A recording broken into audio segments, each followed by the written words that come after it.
Hi everybody, this is Patty Underwood for RJCrafts. Today I'm going to make a pair of earrings. I'm going to use these cutters and make another pair with this cutter. I like RJCrafts cutters because they come in great shapes and they always have the two sides. Now what I'm going to do is very simple. I didn't invent anything. I'm just going to show you how I do things. I make and sell earrings all the time, so I'm just going to show you what I do. Okay. This is going to be my backing.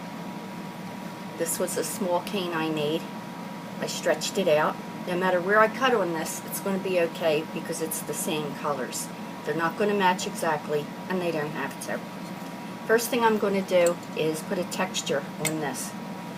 I just use a little mesh, or it's a sponge or something, and I like it. Okay, just going to run this through on a number 2.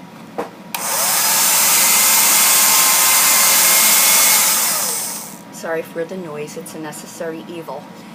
I'm going to put the texture side down flat. I'm also going to texture this, which saves sanding and whatnot.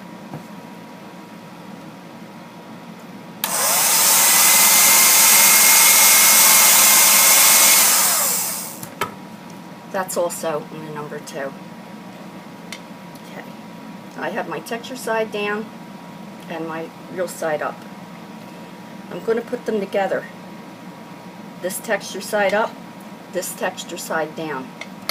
And I'm going to do my cuts.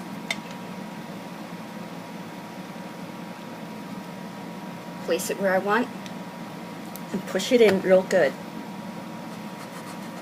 I'm going to take my other one. Same thing. Put it in.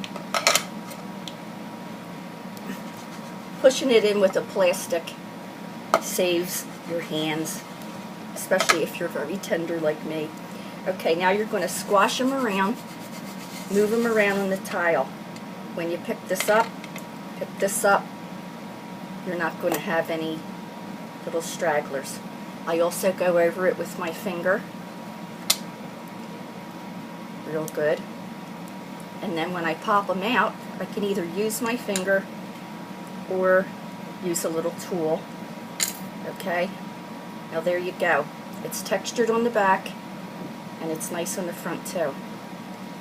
I'm going to smooth this out. The more you perfect and smooth your piece out, well, before it's baked, the better. It's less work to do afterwards. Smooth it out with my finger. Now you'll notice I don't play here. I have to crack these out for shows. Okay, I'm going to take that. Next, I'm going to take a blade. In this case, it's a little scalpel. I'm going to have 2 jump rings on hand and 2 earrings. Well, that's for later. Okay, I'm going to make a tiny cut right here, right down, and pull that apart a little bit. I'm going to place a jump ring in there, and I like to put the connection piece in so I don't have to think about that anymore. Leave a good bit out to be able to hook your earring, and then just squeeze it in. You don't have to squeeze it too much to distort it, but just so it's there. And the other one. Quite often I make my own earring.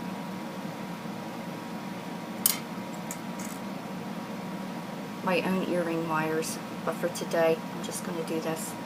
I will show you it another time though. Put that in, keep it about the same. Push it in and squeeze it. There's no distortion. This one has to get pulled out a little bit, and that's what I'll do. So you want to make it correct before you bake it. Okay, that's okay. Now here's what the earrings will be like. A right and a left. I like to keep my earrings on the small side because that's what I wear. And that's what I think other people would wear.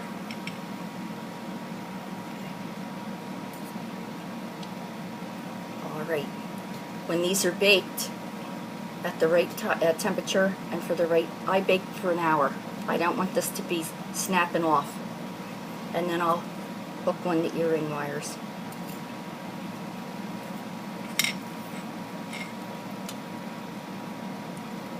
So that's that. I'll be right back with the next pair.